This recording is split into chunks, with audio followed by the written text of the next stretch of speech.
Buenos días, hermanos. Dios los bendiga a todos. Un gusto saludarlos de nuevo. Estamos aquí una vez más trayéndoles el estudio de esta mañana. Como ya mencionó el pastor, pues este es el tiempo de la escuela dominical en donde impartimos los estudios bíblicos. Pero en esta ocasión, a través de esta contingencia que está pasando, pues lo estamos haciendo a través de este medio. Espero que lo está disfrutando en su casa y con las lecciones de acuerdo al calendario anual que llevamos, tema tras tema, los domingos, pues puede llevar esa secuencia de los estudios de esa manera, pues para que así no se pierda la bendición de aprender un poquito más cada día de la palabra de Dios. Pues hoy vamos a empezar nuevamente a estudiar, como he mencionado desde el inicio, este trimestre que entramos, estamos estudiando una serie de estudios, temas que son sacados de los profetas menores, y por eso pues vamos tomando un tema por cada profeta menor. Y ahora pues vamos a estar hablando del profeta Nahum, ¿verdad? Y hace 8 días estuvimos abordando el tema con el profeta Miqueas. Ahí estuvimos hablando y pues espero que hayamos entendido. Algunos están preguntando por qué hay profetas menores y profetas mayores. Pues lo hemos explicado en clases anteriores que no es porque hay una diferencia, simplemente por el volumen de los escritos que hicieron los profetas. Por eso se define así: profetas mayores y profetas menores. Bien, pues todo esto está escrito para nosotros, para aprender más acerca de lo que Dios tiene para cada uno de nosotros. Por lo cual, pues hoy ya estamos, de acuerdo al material bíblico, pues vamos a estudiar el estudio número 20 con el tema Dios es un juez justo. Así es el título de la clase del día de hoy, de esta mañana. Dios es un juez justo. Y esto, para los que no tienen el material, pues puede ahí abrir su Biblia en su casa, donde quiera que se encuentre. Tómese este tiempo para leer la palabra de Dios en Nahum capítulo 1, los versículos 1 al 8, y luego brincaremos al versículo 14 y 15. Nahum, el libro de Nahum se encuentra ubicado después de Miqueas y antes de Habacuc, para que se ubique ahí en su Biblia. Nahum pues es un libro bien cortito, con 3 capítulos. Se lo puede leer fácilmente para entender realmente el mensaje que trae esta profecía. Bien, una vez mencionado la cita donde vamos a estar navegando, desarrollando este bosquejo del estudio, pues quiero que leamos juntos. Y usted ahí en casa lo puede leer en voz alta o lo puede seguir con su vista, pero lo importante es que leamos la palabra de Dios. Vamos a leer conforme está escrito en nuestro material, nuestros versículos que he mencionado. Y dice así, lo vamos a leer en el nombre del Padre, del Hijo y del Espíritu Santo. Nahum 1:1 dice: profecía sobre Nínive, libro de la visión de Nahum de Elcos. Versículo 2: Jehová es Dios celoso, vengador. Jehová es vengador y lleno de indignación. Se venga de sus adversarios y guarda enojo para sus enemigos. Versículo 3: Jehová es tardo para la ira y grande en poder, y no tendrá por inocente al culpable. Jehová marcha en la tempestad y el torbellino, y las nubes son el polvo de sus pies. Versículo 4: Él amenaza al mar y los hace secar y agota todos los ríos. Basán fue destruido, y el Carmelo y la flor del Líbano fue destruida. Versículo 5. Los montes tiemblan delante de él, y los collados se derriten. La tierra se conmueve a su presencia, y el mundo y todos los que en él habitan. Versículo 6. ¿Quién permanecerá delante de su ira? ¿Y quién quedará en pie en ardor de su enojo? Su ira se derrama como fuego, y por él se hienden las peñas. Versículo 7. Jehová es bueno, fortaleza en el día de la angustia. Conoce a los que en él confían. Versículo 8. Mas con inundación impetuosa consumirá a sus adversarios, y tinieblas perseguirán a sus enemigos. Al versículo 14. Mas acerca de ti mandará Jehová, que no quede ni memoria de tu nombre. De la casa de tu Dios destruiré escultura, estatua de fundición. Allí pondré tu sepulcro, porque fuiste vil. Versículo 15. He aquí sobre los montes los pies de los que traen buenas nuevas, del que anuncia la paz. Celebra, oh Judá, tus fiestas, cumple tus votos, porque nunca más volverá a pagar por ti el malvado. Pereció de todo. Amén. Vamos a ir en oración pidiéndole la dirección del Espíritu Santo en esta mañana. Padre, nuestro buen Dios, que moras en los altos cielos, que habitas en nosotros en esta hora, invocamos tu nombre, porque creemos que tú, Señor, eres el dueño de todas las cosas. Eres el que mueve las cosas, Señor. Tú eres un Dios soberano, absoluto.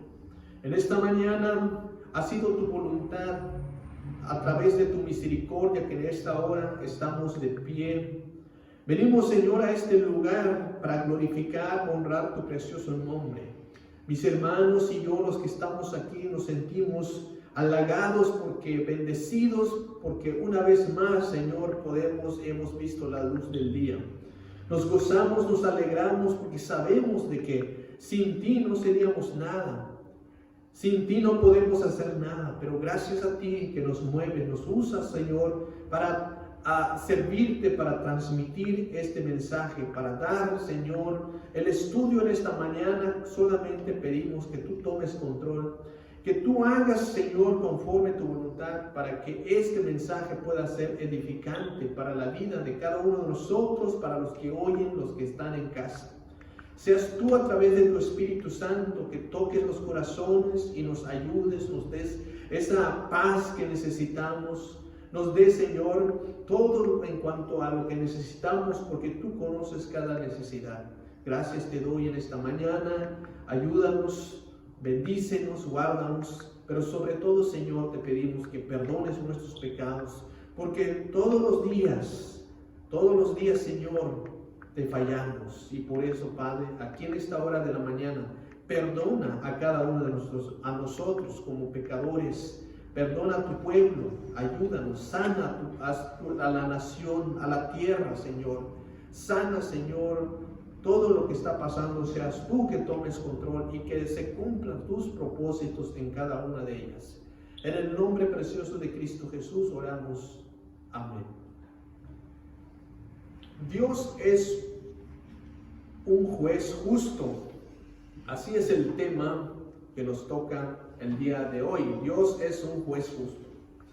Bien, cuando hablamos de la justicia, pues luego vamos a pensar y pues lo que está sucediendo a nuestros alrededor, tal vez en la familia, en cualquier sociedad donde usted se involucra. Siempre escuchamos que la gente no está contento porque hay mucha injusticia.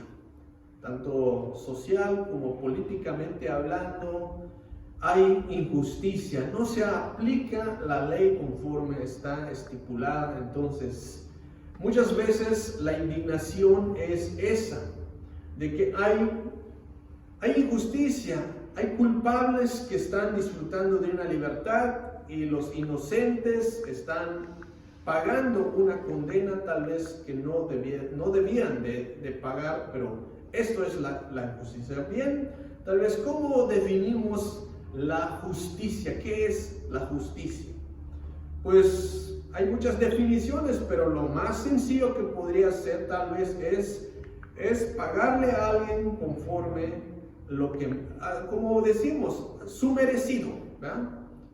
Su merecido, ese es, darle a alguien su merecido.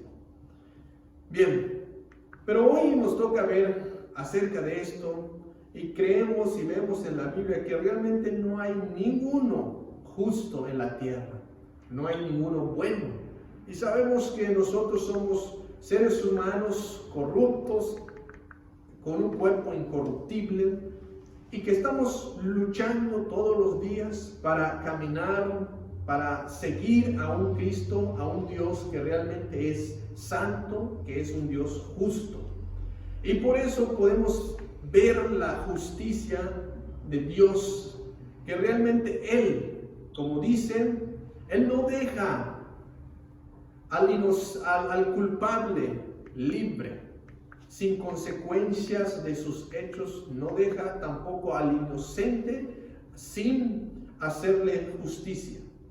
Con este pensamiento del estudio comenzaremos. Dice, quien abusa de la paciencia de Dios provoca su indignación.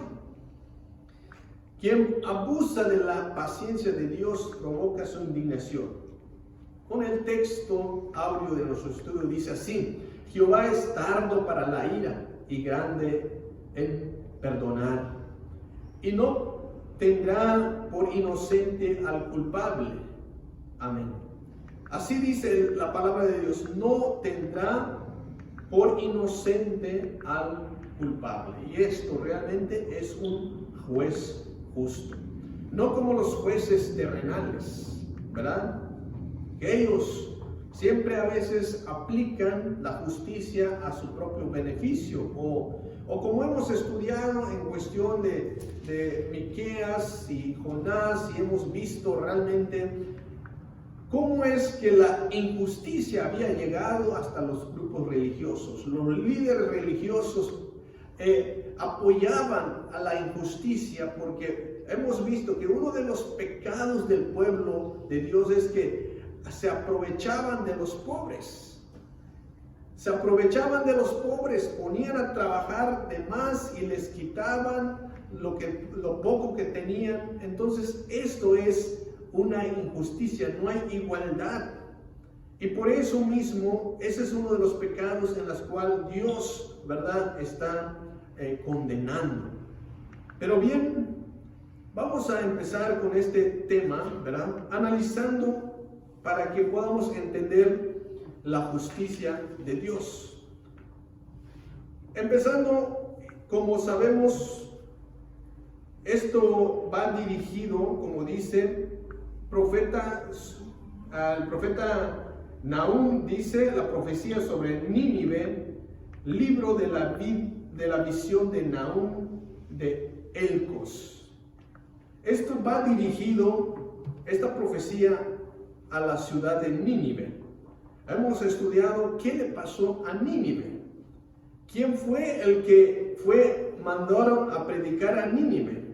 Hemos estudiado que Jonás fue el que Dios lo llamó para ir a profetizar, a predicar a Nínive, porque en 40 días será destruida. Por su pecado, porque se había elevado la maldad en Nínive. Hemos hablado algunas de las cosas que hacían los ninivitas, que es la ciudad, ¿verdad?, la capital de Asiria, por lo cual Dios, ¿verdad?, le advierte que hay un castigo para Asiria con su capital Nínive, y por eso manda al profeta Jonás a pregonar, a publicar las buenas nuevas, que es advertirles que se arrepientan de sus pecados, porque en 40 días será destruido. Así es el breve mensaje de Jonás. Bien, ya era aproximadamente 150 años antes de Nahum. Jonás profetizó a la ciudad de Nínive, pero realmente se cumplió, logrando su conversión total de la ciudad. Se convirtió la ciudad, sabemos que convocaron ayuno hasta el rey, todo esto ya lo estudiamos, pero se convirtió toda la ciudad. Pero ¿qué pasó después de eso? Es una de las cosas que nos asombramos a escuchar, de cómo es que ayunaron a todos, animales, niños, todos, hasta los reyes. Fue convocado ayuno y se convirtió en su totalidad la ciudad. Y esto lo que causó de que Dios no los destruyó. Vio esta conversión de la ciudad y por eso detuvo y no los destruyó. Pero la pregunta es, ¿hubo continuidad de esta conversión? ¿Cuánto tiempo duró esta conversión de los ninivitas? El tiempo pasó. Lo que pasó es que Nínive volvió a sus antiguos vicios, volvió a la idolatría, volvió a las sangrientas violencias de los ninivitas. No duró, pasó tiempo, se convirtieron, sí, pero se lo olvidaron. Como Dios no los destruyó, pasó el tiempo y volvieron en las mismas. Idolatría, vicios, violencias.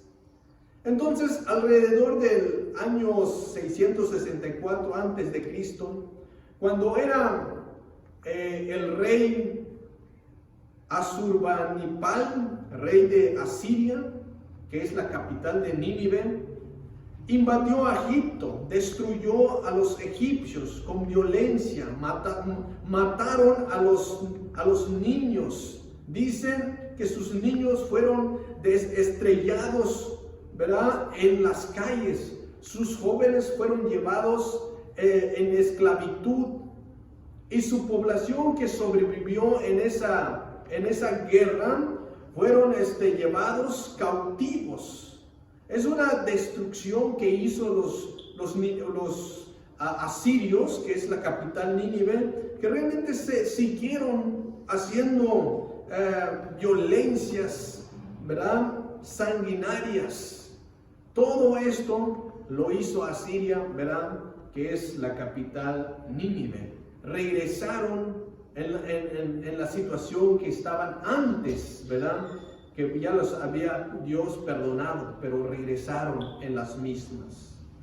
Por eso el libro de Nahum pertenece a uno de los grupos más conocidos como en los profetas, como el libro que profetiza contra la gente, o sea, las gentes, acerca de la caída y de la destrucción de Nínive, sobre la soberbia capital, ¿verdad?, poderoso del imperio asirio que viene siendo Nínive. Esto es una de las profecías, ¿verdad?, que se da cumplimiento en los años 612 antes de Cristo. Pero así Nahum profetiza, ¿verdad?, que Asiria será destruido por su arrogancia. Aunque había sido un imperio tan poderoso como otros imperios habían salido, pero Dios es poderoso para destruirlos.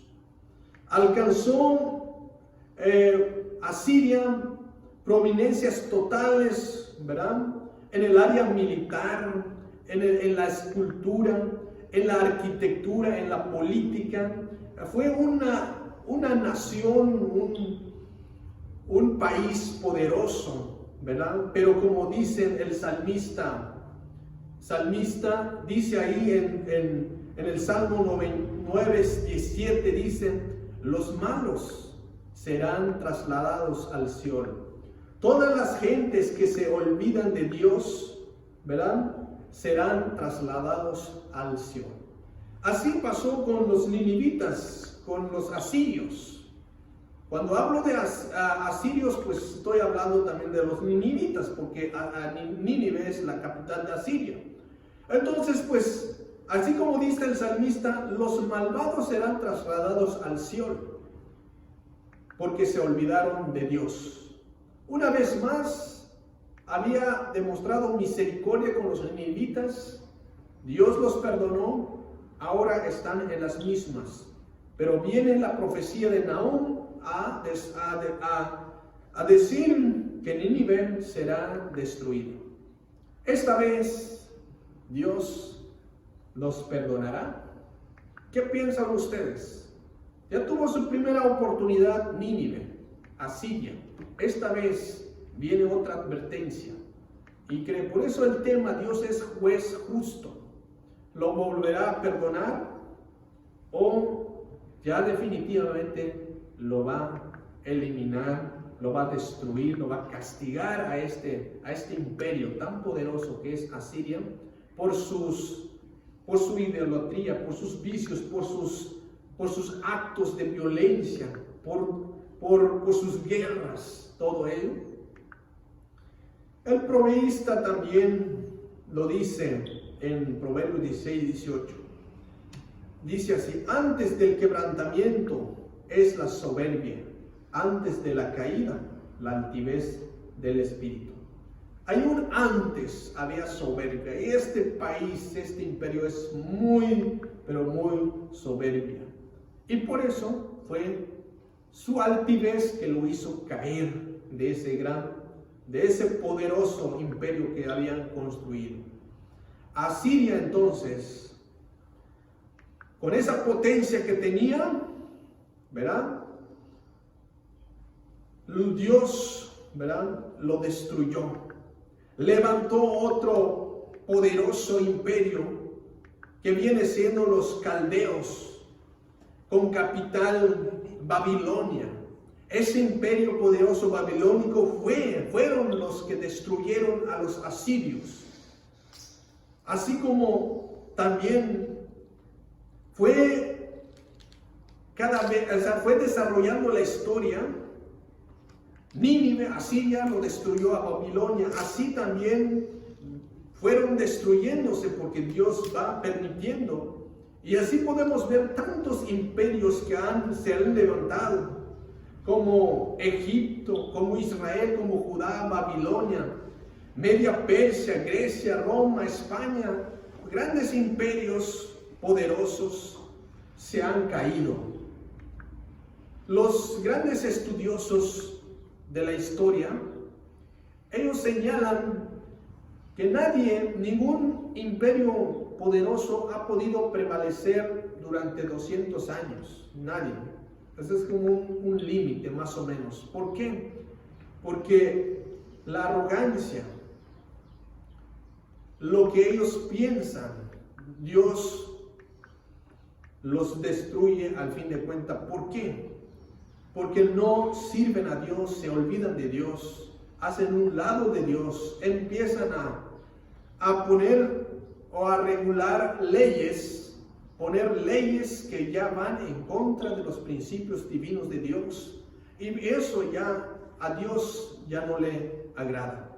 Y por eso, tarde o temprano, un imperio tiene que caer. ¿Por qué? Porque abandonan a Dios y van en busca de otros dioses. Y por eso la historia así lo ha declarado, lo ha dicho, que tanto hemos visto, como sabemos, muchos imperios se han levantado, países poderosos, pues tarde o temprano llegan a caer. ¿Por qué? Porque Dios es poderoso, Dios está ahí. Por eso en este pasaje que hemos leído, Nahum 1 al 2, lo dice así, de esta manera: Profecía sobre Nínive. Libro de la visión de Nahum de Elcos. Jehová es Dios celoso, vengador. Jehová es vengador y lleno de indignación. Se venga de sus adversarios y guarda enojo para sus enemigos. Antes, cuando lees este pasaje vas a decir, pues Dios, como algunos herejes han declarado y han dicho que Dios es malo. El Dios del Antiguo Testamento no es nada bueno, Dios es enojón, Dios es vengador, Dios es malo. Pero en el Dios del Nuevo Testamento, eso sí es un Dios de amor. Pero es el mismo Dios. Pero solamente necesitamos aprender que nuestro Dios es un Dios juez, pero es un Dios justo. Y por eso, el inciso A de nuestro estudio dice así: Dios es celoso, vengador. Pero aquí estamos empezando a ver este pasaje, ¿verdad? Que empieza Nahum a describir, escribiendo la inflexibilidad de la justicia de Dios, y lo ilustra esta inflexibilidad irresistible del poder de Dios por medio del poder, control absoluto que tiene Dios sobre todas las cosas, que es un Dios soberano que domina, controla todo lo que en cuanto exista. Y ahí podemos ver entonces, ¿verdad? Todo el libro de Nahum se centra en estos dos grandes temas que he mencionado, ¿verdad? En cuanto a la caída de Nínive y la reivindicación de Judá, o sea, el pueblo de Dios, Israel. Así se evidencia aquí algunos de los atributos de la justicia de Dios. La justicia es uno de los atributos de Dios, y por eso aquí empezamos a ver aquí en este pasaje cómo Dios, ¿verdad?, hace y dice que Jehová es Dios celoso, vengador. Jehová es Dios celoso y vengador. Nahum tiene una clara idea de quién es Dios. Y no sé si usted tiene una clara idea como Nahum, que realmente conoce quién es Dios. Porque algunos no tienen una clara idea. Algunos piensan que solamente ven el lado bueno de Dios, porque realmente Dios es bueno. Así como he dicho, algunos herejes califican a Dios como solamente es un Dios bueno, pero no lo califican del otro lado, que también Dios es Dios de justicia. Dios, ¿verdad? Hay que tener una clara idea, conocer al Dios que conocemos, que es nuestro Dios, quien servimos. Aquí por eso vamos a ver algunos de varios de los atributos de Dios que cita aquí el profeta Nahum. Algunos de los atributos, por ejemplo, cita Éxodo 25 y dice: porque yo soy Jehová tu Dios, dice, fuerte, celoso, que visitó la maldad. Y también dice Deuteronomio 4:24, porque Jehová tu Dios es fuego consumidor, Dios celoso. Y también dice Josué 24:19, porque Él es Dios santo y Dios celoso, no sufrirá vuestras rebeliones y vuestros pecados. Aquí, pues, estas palabras, ahí podemos ver los atributos de Dios, realmente quién es Dios. Porque es muy diferente pensar qué es Dios y quién es Dios. Hay que conocer muy bien quién es nuestro Dios. Aquí podemos entonces encontrar varios de los atributos de nuestro Dios. Aquí en el libro del Septuaginta dice así en esta traducción, que Dios es celoso. el Señor se venga con ira, el Señor se venga de sus adversarios y elimina a sus enemigos. Una traducción más clara todavía de quién es nuestro Dios. Entonces, la pregunta que podíamos hacer, que dice, ¿de quién es celoso Dios? ¿De quién es celoso Dios? La respuesta sería de su pueblo y de su ley. Sabemos que Dios es celoso, pero ¿de quién es celoso? De su pueblo escogido, también de su ley. Sabemos que ha escogido a su pueblo después que lo sacó de la esclavitud en Egipto, lo sacó, lo llevó a la tierra prometida donde fluye leche y miel, y también el monte Sinaí. Dios a través de Moisés le dio leyes, le dio estatutos para que así puedan regirse bajo a esas leyes, para que puedan ver que realmente hay un Dios santo, justo, que merece ser glorificado. Y por eso Dios es celoso con su pueblo y por su ley.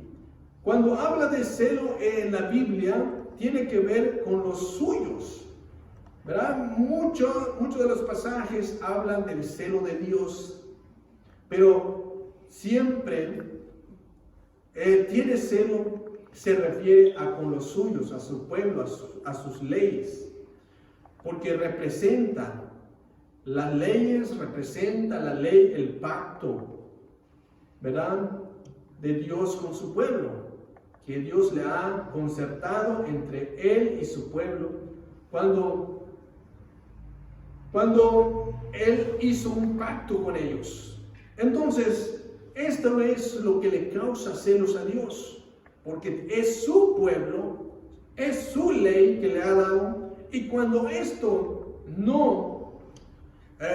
su pueblo anda buscando otros dioses, cuando su pueblo es violado sus leyes, cuando Dios es violado su palabra, entonces se pone celoso. No le agrada, no le gusta a Dios que el pueblo de Dios anda adorando, buscando otros dioses, porque solamente hay uno. Eso es lo que le causa celo. Pero el pueblo de Dios fue muy rebelde en buscar, en abandonar a Dios, como lo que hemos visto, tomando de referencia lo que le pasó a los ninivitas. Los ninivitas se convirtieron, pero al paso del tiempo, ¿qué hicieron? Se volvieron a la idolatría. ¿Y qué es la idolatría? Es adorar a otras divinidades. Por ejemplo, los caldeos tenían cuantos dioses, tenían cuantas idolatrías que podían adorar. Ahí se concentra, ahí ponen su fe en esas cosas. Y esto es lo que a Dios no le agrada. Y esto es lo que a Dios le causa celos, porque se están desviando su atención, el pueblo desvía su atención, desvía su adoración hacia otros dioses. Y por eso esto es realmente lo que causa celos a Dios. Es un acto de infidelidad hacia su pueblo. Le ofende a Dios hacer todas esas cosas. Le hace poner celos a Dios cuando desviamos nuestra atención, nuestra adoración solamente a Él. Le merece todo de nosotros. A Él solamente quiere que nuestras fuerzas, nuestra atención, nuestro amor le dedicamos solamente a Él. Y por eso le causa indignación, le causa todo eso. Y por eso Él dice el pasaje, Jehová es Dios celoso y vengador. Jehová dice Jehová es vengador lleno de indignación. Le causa mucha indignación. Y por eso, en esta situación de los ninivitas, ¿qué le causó Dios?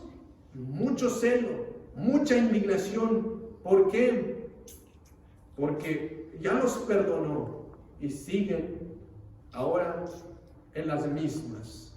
Ahora viene a demostrar su justicia, que es vengador. Viene a demostrar que realmente es un juez justo, que dice como él es tardo para la ira, pero es grande en misericordia. Dice, guarda enojo para sus enemigos. Guarda enojo para sus enemigos. ¿Qué quiere decir? Que Dios no lo pasa por alto nada. Ahí lo tiene. No podemos pensar de que con el paso del tiempo, ya la hice. O por el paso del tiempo, pues ya Dios ya no cobra las consecuencias. Dios es perdonador, pero también es un Dios, un juez justo. No hay que confundirnos en eso cuando hablamos de la justicia de Dios y cuando hablamos que Dios es perdonador. Amén. Bien, tiene aquí en estos versículos, como hemos hablado, que se pone celoso por su pueblo, por su ley. Aquí podemos ver también los celos que es causado por sus hijos. Podemos ver a Zacarías, como Zacarías dijo, el que os toca a la niña de su ojo, dice, el que os toca a la niña de su ojo. Eso lo dice Zacarías en 2:8. También Moisés lo dijo así, guardó Israel como la niña de su ojo. Deuteronomios 32:10 también lo dice. Y David oró a Dios, guardadme como a la niña de tus ojos. Así lo dicen estos pasajes que hemos dicho. Entonces, aquí podemos ver también que Dios también es celoso de sus hijos cuando son injuriados. O sea que se pone también celoso si alguien de los hijos de Dios se lo ponen a injuriar. Ahí dice que Dios, el que os toca a la niña de su ojo. Amén. Vamos a escuchar un comentario, Abraham. Sí, dice nuestra hermana Soraya Noriega, no los volverá a perdonar. Dios dio oportunidad para el arrepentimiento y volverse a Él. Y Dios es celoso de su pueblo y de sus estatutos, que tienen que ser respetados. Dios no iba a permitir tanto abuso hacia los asirios contra Israel. Amén. Gracias. Gracias, hermana. Pues efectivamente es una buena aportación de su parte, porque realmente Dios es un juez justo y no lo va a permitir, ¿verdad? Y es lo que estamos viendo. Dios es celoso con sus hijos. Y por eso dice que nosotros nos tiene como la niña de ¿qué? De sus ojos. Y por eso dice, el que os toca, ¿verdad? Toca a la niña de su ojo. ¿Qué quiere decir con esto? ¿Verdad? De que está de nuestro lado. Si alguien toca a sus hijos, en otras palabras, la vas a ver conmigo. ¿Por qué? Porque es mi hijo y la defiende. Y por eso las oraciones que hace el salmista David dice, guárdame como la niña de tus ojos. Pastor. Gloria a Dios. Solamente quiero aclarar lo que dijo y está bien. Él es celoso con su pueblo. Nosotros somos su pueblo. Así es. Y muchas veces, hermano, nos quedamos en la conformidad de que no le ponemos nombre a los dioses. Y como no tenemos un Dios de acera, como no tenemos un nombre, ¿verdad?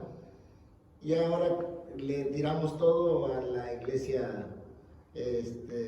tradicional que tiene nombres, ¿verdad? Pero tenemos que tener mucho cuidado porque dice que todo lo que le quita a Él la adoración, todo lo que le quita nuestra dirección a Él es idolatría. Eso y Él se pone celoso. ¿Por qué? Porque nos ama. Somos la novia. Él no quiere compartir con nadie, a nosotros. Tenemos que entender muy bien eso. Que cualquier cosa que nos desvíe la dirección a Dios, estamos siendo idólatras. Y tenemos que tener mucho cuidado. Es por eso que Él le dice duramente a Israel. Pero aquí Israel somos nosotros, también tenemos que tener ese cuidado. Y el que no se le ponga, como le digo, un nombre a un Dios, a algo que quieramos dirigirnos, no quita que Él se ponga celoso y va guardando. Hay muchos que dicen, yo hice esto y esto y no me ha pasado nada. Pues espérate, que Él ahí tiene archivado todo. Amén. Gracias, pastor. Y profundizando un poquito más acerca del punto, ¿verdad? Pues sí, efectivamente, tal vez hoy en día, pues, dice, pues no puede estar celoso Dios porque no estamos adorando estatuas o algo así. Pero realmente el término de idolatría, ¿verdad? También pues nosotros podemos tener nuestra idolatría. Somos ídolos de algún objeto, alguna cosa, ¿verdad? Porque todo lo que, donde prestamos atención, desviamos nuestros sentidos, nuestras emociones, entonces estamos enfocados a ello. Quiere decir que ahí le estamos quitándole el tiempo a Dios, estamos quitándole la adoración a Dios, le estamos quitando ese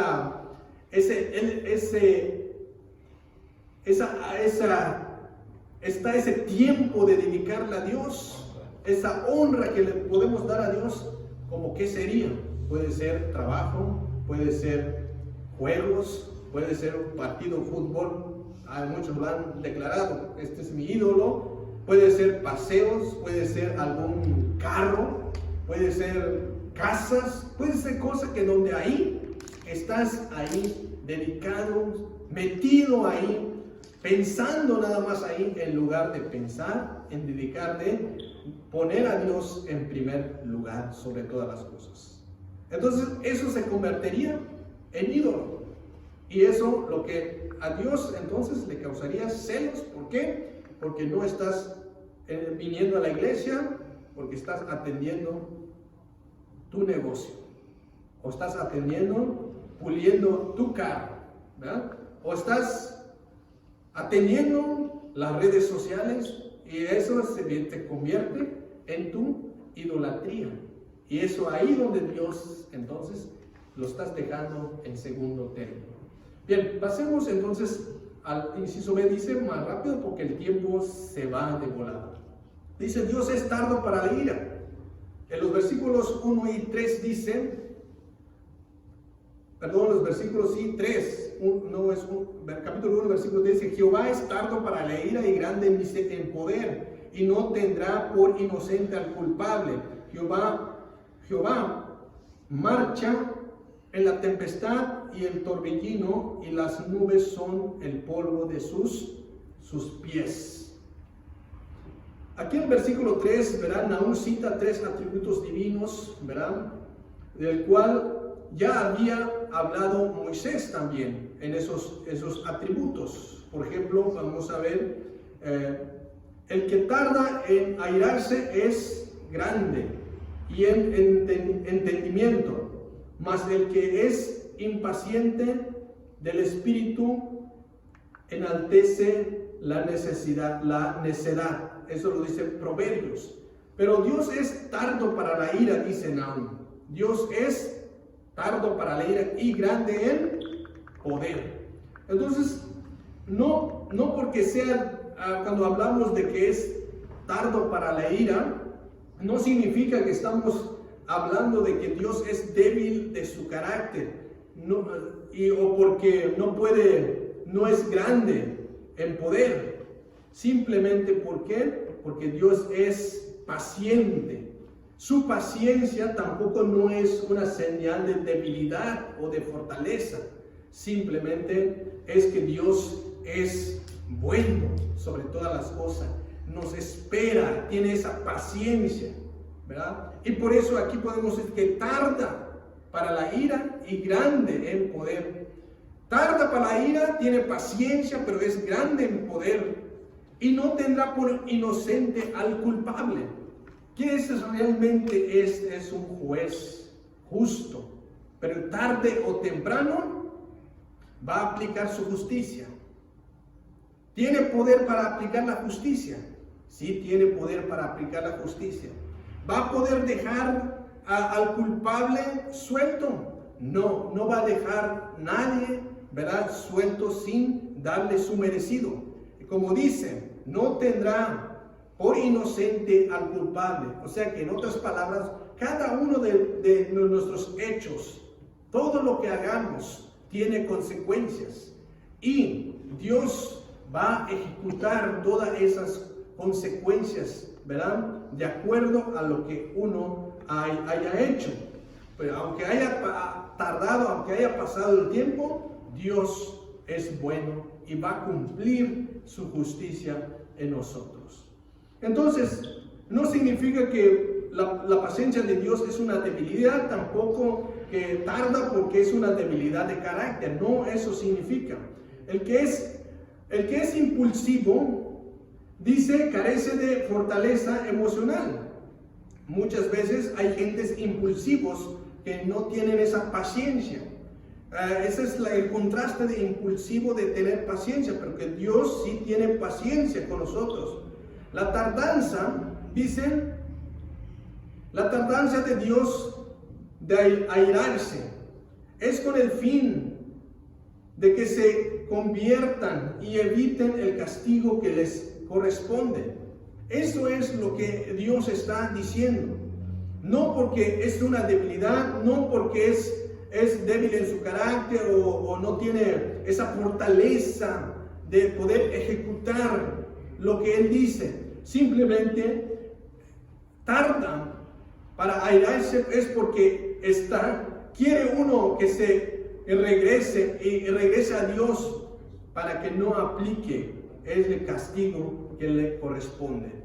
Por eso dice segunda de Pedro 3:9, dice: el Señor no retarda su promesa, según algunos la tienen por tardanza, sino que es paciente para con nosotros, no queriendo que ninguno perezca, sino que todos procedan al arrepentimiento. Eso es lo que escribió el apóstol Pedro, que el Señor retarda su promesa. ¿Por qué? Porque quieren que todos procedan al arrepentimiento. Por eso está el Señor paciente, esperando a que todos procedan al arrepentimiento. Eso es lo que significa esa paciencia de Dios, ¿verdad? Que se conviertan todos. Pero también el apóstol Pablo exhorta en Romanos 2:4, que dice así, en Romanos 2:4 dice Pablo: o menosprecies las riquezas de su bondad, paciencia, longanimidad, ignorando que su benignidad te guarda al arrepentimiento. Es una pregunta que hace el apóstol Pablo. O menosprecias las riquezas de su bondad, paciencia, longanimidad, ignorando que su benignidad te guarda al arrepentimiento. Es una exhortación que hace el apóstol Pablo, que si vas a ignorar esa longanimidad, esa paciencia, esas riquezas de su bondad, que Dios es bueno, y lo vas a ignorar. Realmente Dios aplica, ¿verdad?, las cosas conforme su voluntad, porque dice también Jeremías en sus libros dice, porque la misericordia de Jehová porque la misericordia de Jehová no hemos sido consumidos, porque nunca decayeron sus misericordias. Nuevas son cada mañana, grande es tu fidelidad, dice. Nuevas son cada mañana y grande es su fidelidad. Dios es demasiado misericordioso con nosotros. Cada mañana dice que son nuevas. Eso significa que su amor es inmenso, y por eso hasta ahora nosotros permanecemos de pie con la misericordia de Dios. Porque si realmente se aplicara la justicia de Dios en nuestras vidas, no estaríamos aquí contando, no estaríamos aquí hablando. ¿Por qué? Porque la justicia divina de Dios, ¿verdad?, trae castigo. Y por eso, pero aquí podemos ver en esa, Jehová ha sido, ¿verdad? Nunca, dice, han decaído sus misericordias, son nuevas cada mañana. Y por eso estamos en esta mañana. ¿Por qué? Por la gracia de Dios, por esas misericordias de Dios que nos ha permitido estar y lo disfrutamos. Y es paciente con nosotros. Dios es bueno, ¿verdad? Pero también, por otro lado, Dios, ¿verdad?, castiga el pecado. Y dice, Dios castiga inmediatamente al que peca. Por eso escribió esas palabras en el libro de Jeremías, ¿verdad? Que todo pecado trae consecuencias. La tardanza de Dios viene siendo su paciencia, su misericordia. Eso significa, ¿verdad?, que tiene muchas formas de advertir las siguientes, la reprensión. Dios siempre tiene muchas formas de cómo advertirnos de lo que pueda venir antes de que llegue la reprensión. Y por eso tiene esa tardanza, esa paciencia, para que podamos reflexionar y podamos entender y podamos entonces ser advertidos a tiempo por medio de su palabra. La afirmación no tendrá por inocente al culpable. Eso es lo que hemos mencionado. Mientras no hay arrepentimiento, no se elimina la culpabilidad. Cuando hay un verdadero arrepentimiento, se elimina la culpabilidad. No se borra esa culpabilidad dejándole pasar por un tiempo. No se reduce según el nivel de remordimiento. Dios no pasa por alto nada. Dios está ahí mirando, y Dios no tendrá por inocente al culpable. Cuando se elimina el remordimiento de culpabilidad, cuando realmente recibes el perdón de Dios. Una cosa es el perdón de Dios, pero también Dios también tiene consecuencias tus actos. Dios es bueno y Dios no olvida nada. El siguiente punto dice, una descripción de la majestuosidad divina. Se muestra en la naturaleza. Veamos cómo Dios se muestra en la naturaleza, cómo es su majestad divina, cómo es su poder, cómo es su soberanía. Veamos el versículos 1, 4 al 5. Dice así, 4 al 5. Él amenaza el mar y no hace secar. Y dice, y angosta todos los ríos. Basán fue destruido, y Carmelo y la flor de Nínive fue destruida.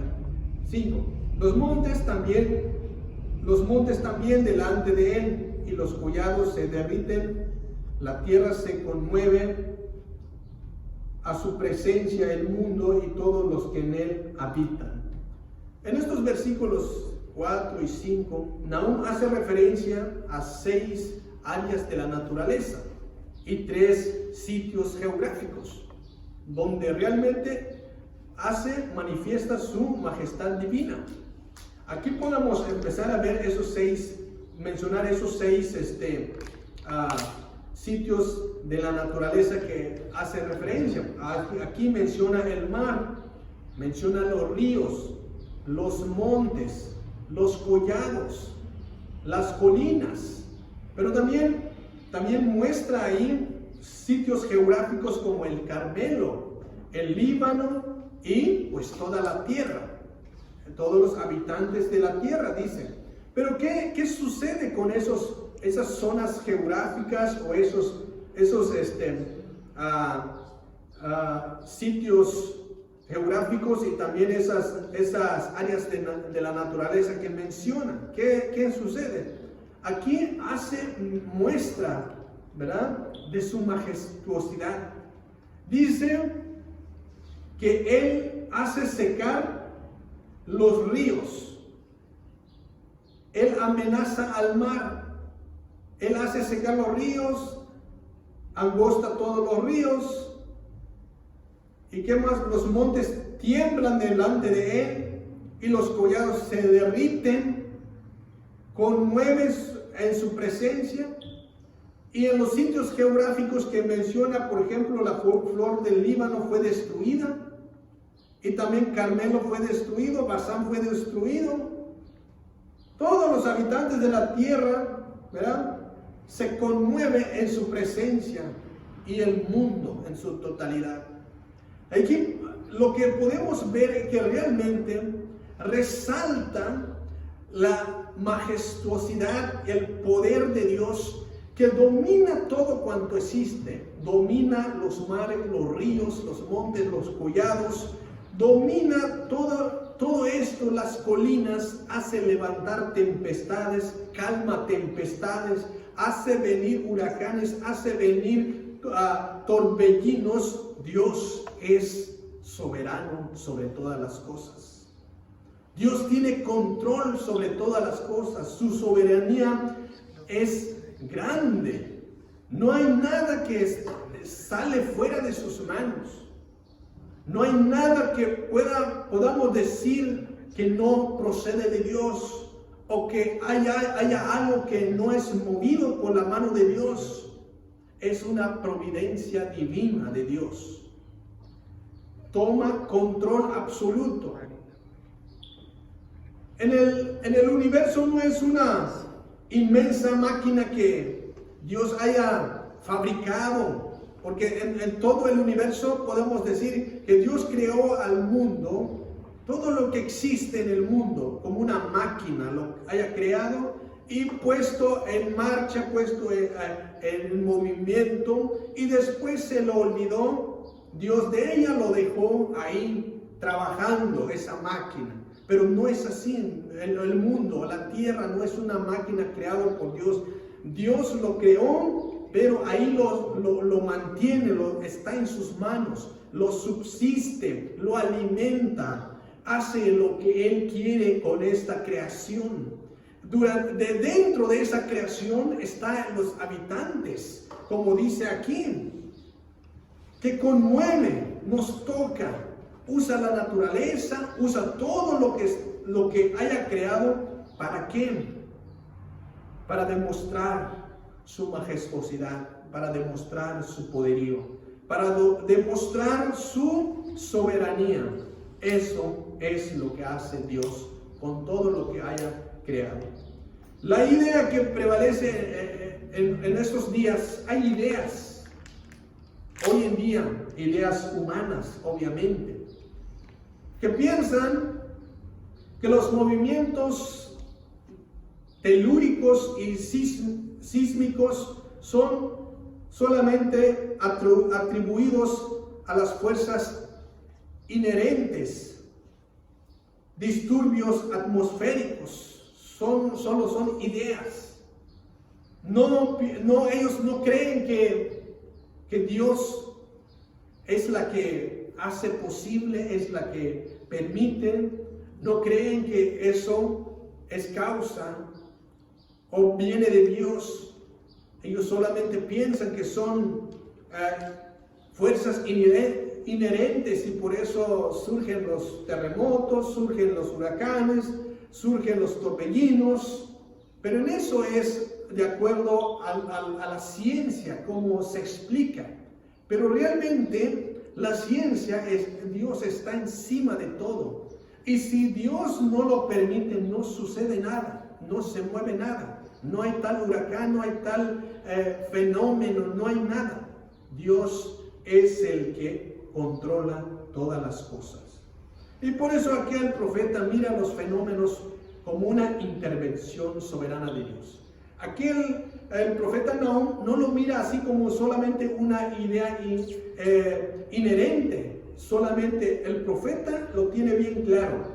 Todos los fenómenos que suceden para el profeta es una intervención divina soberana de Dios. O sea, en otras palabras, que no se mueve nada, no sucede nada, si no es porque Dios se intervino en esas cosas. Hebreos 1:3 dice: ¿quién sustenta todas las cosas con la palabra de su poder? Dios sustenta todas las cosas. Dice Mateo también, las palabras del Señor Jesús, ningún pajarillo cae sin el consentimiento de Dios. Ahí nada más para que podamos ver que ningún pajarillo cae sin el consentimiento de Dios. Si Dios lo permite, sucede. Y si Dios no lo permite, no sucede. Dios sustenta todas las cosas porque Él las ha creado. Dios creó la tierra, pero no los abandonó, sino que está ahí alimentando, cuidando. Y Él hace posible que todo marche como Él lo ha determinado. Dios es bueno, y por eso en su justicia divina de Dios aplica la justicia en toda su creación, y somos parte de su creación. ¿Sí, Abraham? Sí, la hermana Soraya Noriega dice: amén, gloria a Dios por su misericordia, día a día con nosotros, paciente para la ira y perdonador. Si nos arrepentimos, Dios incomparable y soberano, y usa su creación para demostrarnos su dominio hacia nosotros y hacia el que quiera sentir sabio. Se quiera sentir sabio. Amén. Gracias, hermana, por la aportación. Seguimos en el inciso B de nuestro estudio. El inciso B dice: manifiesta en buenos y en malos. Leamos los versículos 6 al 8. Dice así, 6 al 8. ¿Quién permanecerá delante de su ira? Es una pregunta. ¿Y quién quedará en pie en el ardor de su enojo? Su ira se derrama como fuego, y por él se hienden las peñas. 7. Jehová es bueno, fortaleza en el día de la angustia, conoce los que en él confían, mas con inundación impetuosa consumirá a sus adversarios, y tinieblas perseguirán sus enemigos. Amén. En estos versículos 6 al 8 hablan lo temible que es Dios ante sus enemigos. Y el versículo 7 habla lo bueno que es Dios para con los que confían en Él. Ahí hay un contraste. Habla de que Dios es temible, Dios es fuerte, poderoso, Dios hace cosas grandes, pero es muy bueno para con los que en Él confían. Y por eso dice, se manifieste en los buenos y en los malos. ¿Y quiénes son los malos y quiénes son los buenos? Pues aquí podemos ver que hace referencia a Nahum en este caso. Nahum tiene en mente quiénes son los buenos y quiénes son los malos. Por un lado está Asiria, los ninivitas, que es la capital de Asiria. Estaba en mente cuando escribió esto que están esos malos, esos sanguinarios, esos violentos, esos asesinos, esos idólatras. Esos son los malos, que no van a poder permanecer en pie, que Dios los va a castigar, que Dios los va a eliminar por lo que están haciendo en contra de la ley divina de Dios, porque Dios va a demostrar su ira. Por otro lado, está también los buenos. ¿Quiénes son los buenos? Está Israel, su pueblo. El pueblo de Dios que confía en Él. Su pueblo que había hecho pacto con Él. Su pueblo que lo toma como la niña de su ojo. Que el pueblo, ¿verdad? Que cuando a alguien le toca, cuando se desvía su atención para otras, se pone celoso de su pueblo. A él son esas personas que tiene en mente Nahum, que son el pueblo de Dios, que son los buenos, y Asiria, que son los malos. Versículo 6, ahí podemos ver que resalta la ira y el enojo. Esas palabras que resaltan en el versículo 6. ¿Quién permanecerá delante de su ira? ¿Quién quedará en pie en el ardor de su enojo? Son preguntas que hace el profeta. ¿Quién podrá permanecer en pie? ¿Alguien podrá levantar la mano? Pues yo creo que nadie, estamos viendo que ningún imperio se ha quedado de pie. Quiere decir que ningún individuo puede levantar la mano y decir, yo me quedo de pie. A Dios no me puede hacer nada. No somos nada. Por eso la respuesta de esas preguntas que hace el profeta Nahum, ¿quién permanecerá delante de su ira? Nadie puede permanecer. Ninguna ciudad puede quedar de pie cuando Dios actúa con su ira. Dice, su ira derrama con fuego, y cuando hablamos que allí derrama de fuego, esto realmente nos lleva a pensar luego, cuando derramó su ira contra Godoma y Gomorra. ¿Cómo quedó Gomorra y Gomorra? Derramó su ira con fuego, lo destruyó con fuego. Y eso es realmente, podemos ver que ha actuado Dios, ha demostrado que realmente es un Dios de fuego consumidor. La idea entonces, ¿verdad?, es que realmente tenemos a un Dios justo, a un juez que aplica la justicia, porque a él no le pasa nada por alto. Eso es lo maravilloso, ¿verdad?, que podemos encontrar de nuestro Dios, que no son como la justicia humana, que no es aplicado conforme a las leyes, que la humanidad comete muchos errores y cometemos muchos errores. Cometemos muchas injusticias, pero a Dios no comete ningunas, porque Él es Dios justo, santo, perfecto. Nosotros somos los imperfectos, que cada rato le fallamos a Él y somos infieles. Pero Él es bueno y Él es misericordioso. Y por eso Dios siempre está demostrando esa misericordia que dice que son nuevas cada mañana. Y eso es lo bonito, lo hermoso de nuestro Dios, que está con nosotros siempre. Y eso es lo que podemos ver aquí en el versículo 7, que Jehová es bueno, fortaleza en el día de la angustia. Ahí podemos ver que Él es bueno y nos da fortaleza en el día de angustia. no nos deja solos, siempre está a favor de cada uno de nosotros, los que confiamos en Él.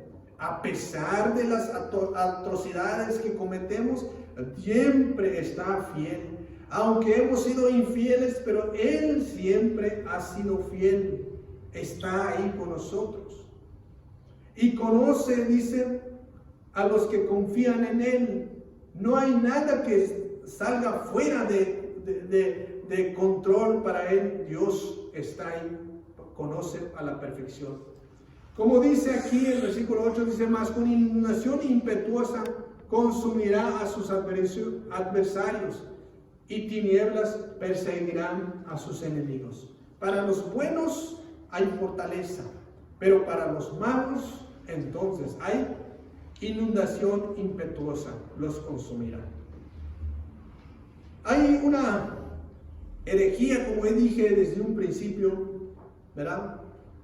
Esta herejía que dice que en el Antiguo Testamento el Dios es, hay una distinción entre el Dios del Antiguo Testamento y el Dios del Nuevo Testamento. El Dios del Antiguo Testamento, para ellos es imperfecto, está limitado su poder. Dios es un Dios malo, es un Dios vengativo, es un Dios enojón. Eso es lo que dice este hereje. Pero el Dios del Nuevo Testamento es Dios de amor, es Dios de misericordia, es Dios bondadoso, es Dios grande en misericordia. Entonces, esto es herejía, obviamente. Pues sabemos que el mismo Dios de Abraham, el mismo Dios de Isaac, de Jacob, es el mismo Dios a quien servimos. Es el mismo Dios a quien adoramos, es el mismo Dios quien aplica justicia en cada uno de nosotros, el mismo Dios que nos da lo que tenemos. Así es. Pero hoy en día, la iglesia contemporánea, algunos la tienen en el concepto de que Dios es el todo. Algunos piensan que Dios es el Dios de todo. Quiere decir, todo es amor, todo es perdonador, todo es compasión, todo es misericordia, pero no piensan que también Dios es fuego consumidor. Dejan por un lado esto y solamente se concentran en esto. Y cuando pasan las cosas, entonces, cuando están en una adversidad, cuando están en un dolor, cuando están en una situación de enfermedad o algún tipo de problema, luego le achacan al enemigo, a Satanás. ¿Por qué? Porque Dios es bueno, todo es bueno. Dios no manda eso para mí. Eso me lo mandó Satanás. No, eso es una idea equivocada. Dios es bueno en lo absoluto, pero también Dios es fuego también consumidor, que corrige y que también no pasa por alto las cosas que Él no le agrada. Es un Dios que realmente demanda, ¿verdad?, justicia hacia sus hijos. Para terminar, veamos el punto número 3. Dice una descripción de los diferentes destinos. Juicio para los pecadores. Ese es lo que dice el inciso A, juicio para los pecadores. Veamos entonces el versículo 14 del capítulo 1, dice, brincando al versículo 14, dice, mas acerca de ti mandará Jehová, que no quede ni memoria de tu nombre. De la casa de tu Dios destruiré escultura, estatua de fundición. Allí pondré tu sepulcro, porque fuiste vil. Así dice el versículo 14. Está más bien dirigido este versículo a Nínive. Como ya se había dicho, hemos dicho desde antes, ¿verdad? Representa toda la nación de Asiria, que es Nínive, es la capital de Asiria. Entonces, aquí en este pasaje va dirigido a esa nación.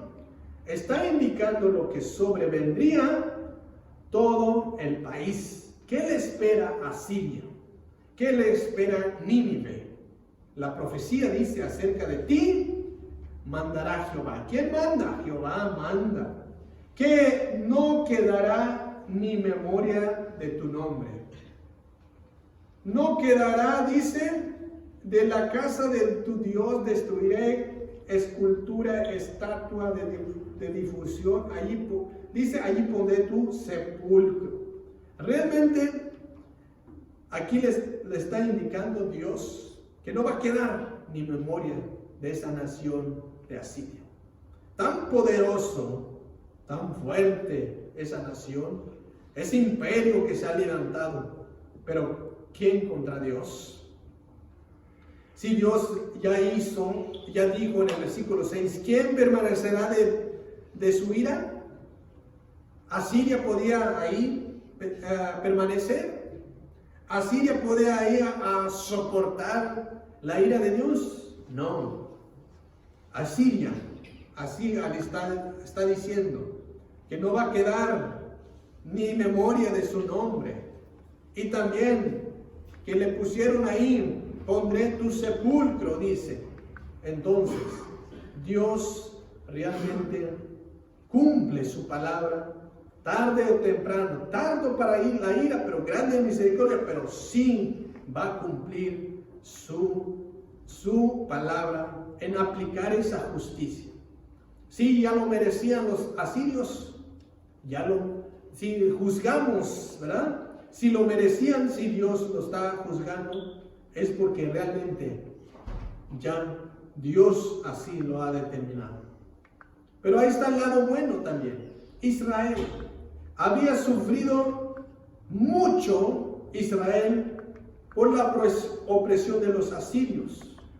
Desde el reinado de Acaz hasta el reinado de Ezequías, el reino de Israel, o sea, el pueblo de Dios, siempre ha sufrido por los asirios, amenazas, guerras y todas esas deportaciones. Han sufrido mucho de pagos de impuestos muy altos por los asirios, han sufrido bastante. Y por eso ya era hora que Dios actuara contra los asirios para aplicarle el peso de la ley de la justicia, para que paguen por todo el daño que han causado, no solamente por la nación de Israel, sino por otras naciones que ha conquistado, donde han derramado sangre, donde han hecho cosas muy sanguinarias. Por eso ya es hora de que Dios actúa su justicia y aplica todo el peso de su justicia a los asirios, que no quedará, dice, memoria en su nombre. Las palabras de escultura que habla aquí en este pasaje, escultura y estatua, pues son las mismas que mencionó Moisés, ¿verdad? En su pasaje, cuando dice que dicen que son como el tamo que arrebata el viento y que su senda parecerá, no es esta. Dice, allí está Asiria, Nínive con toda su multitud, derredor de él están sus sepulcros, todos ellos cayeron muertos a espada. Este es el acontecimiento que sucederá con la nación de Asiria. Pero aquí la escultura y la estatua, ¿verdad? Se refiere a sus dioses de los asirios, porque ellos tenían sus dioses. Y esos dioses pues ahí se concentraban, ahí pensaban que tenían todo el dominio, en todo el poder, porque ponían su fe en esa escultura, en esa estatua, ahí ponían su fe, adoraban. Y piensan que la fuerza que tenía el imperio, pero depende de la escultura y de la estatua. Y por eso Dios aquí dice que lo iba a destruir. Dice que los iba a destruir escultura, estatua, porque si lo iban a destruir todo eso, entonces se viene para abajo todo el imperio, todo su atribución político, militar, económico, todo se vendría debajo porque Dios destruye donde está la fuerza, según los asirios. Estaba destinado para ellos, como dice, ya un sepulcro. Ezequiel lo escribió así, ¿verdad? Que ya tenían ahí un sepulcro donde iban a ser enterrados estos, ¿verdad? Asirios, porque así Dios lo ha determinado. Pero Dios es bueno, ¿verdad? Con nosotros, a los que realmente confiamos en Él. A los malos, ¿verdad? Tienen ya ahí su destino. Pero para los buenos también hay un destino preparado. Por eso aquí en este pasaje podemos ver, ¿verdad? Que Dios, esta profecía de los ninivitas se dio cumplimiento. Se dio cumplimiento, ¿verdad? Porque Dios siempre cumple su palabra. Se dio cumplimiento en los años 612 antes de Cristo. Nínive fue destruido, cayó este imperio. Con los poderosos ejércitos de los caldeos fueron los que conquistaron, destruyeron al imperio de Asiria. Así terminó este imperio anticipado por Nahum. La razón por la cual fue destruido Asiria es lo que dice, porque fuiste vil. Esa es la conclusión, esta es la razón por qué fue destruido Asiria, porque fuiste vil. Paz para con los que son fieles. Esta es la buena noticia. Paz para los que son fieles. Todos queremos paz, ¿verdad? A nadie no creo que no quiera paz. En esta situación que estamos viviendo, pues es lo que se necesita. Paz en el corazón, paz en las familias, paz, calma en la economía familiar o en los negocios. Hay muchos que andan preocupados, ¿cómo van a hacer ahora? ¿Cómo van a levantar los negocios? Pero aquí hay buenas noticias, ¿verdad? El capítulo 2, ¿verdad? De este libro de Nahum, pues ahí podemos ver que ahí se preside envío de Dios de un poderoso ejército contra Nínive, pues es lo que ya mencioné. Será conquistada, ¿verdad? Sus habitantes llevados en cautiverio serán saqueados y serán perseguidos. Pero antes de predecir estos sucesos, el profeta se dirige a Judá y le anticipa para escuchar buenas noticias. Y esto lo podemos ver en el versículo 15. Dice así: he aquí sobre los montes los pies del que trae buenas nuevas, del que anuncia la paz. Le dice a Judá: celebra, oh Judá, tus fiestas, cumple tus votos, porque nunca más volverá a pasar por ti el malvado. Pereció de todo. Esto es la buena noticia que Dios le dice a Judá, al pueblo de Dios. Ahora dice: celebra, Judá, tus fiestas, cumple tus votos, nunca más volverá a pasar por ti el malvado. ¿Quién era el malvado? Los asirios, que siempre están ahí. Durante generaciones, reinos siempre están ahí, lastimando con violencia al pueblo de Dios. Pero ya Dios actuó con justicia. Ya Dios los elimina por completo. Ya Dios puso ahí el peso de su justicia en este imperio. Y por eso ahora la buena noticia para el pueblo de Dios es que ahora tienen que celebrar. Ahora tienen que cumplir sus votos. Ahora no estén pensando, ¿verdad?, en ese malvado imperio. ahora ya pereció, ya acabó todo. Ahora tienen que, seguir adelante, y ahora sí ya tienen paz.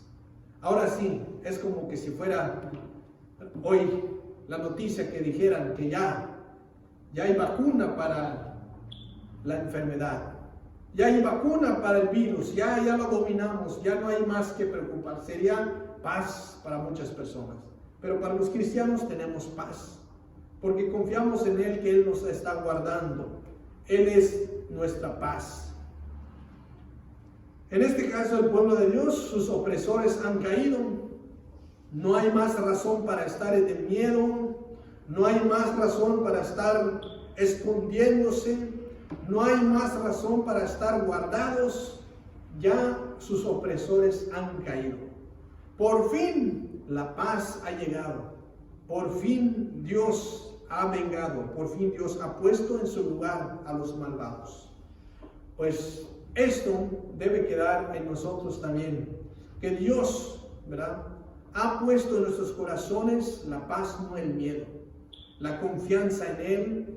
Nos ha mostrado su poder, su soberanía, que tiene control absoluto de todo, la naturaleza, todo. Entonces, ¿de qué vamos a temer? Estamos en las manos de Él. Si estamos con Él, ¿quién contra nosotros? Entonces, esto es la que nos lleva a pensar de que realmente, como dijo el apóstol Pablo, todo lo podemos en Cristo que nos fortalece, porque tenemos a nuestro lado el Todopoderoso.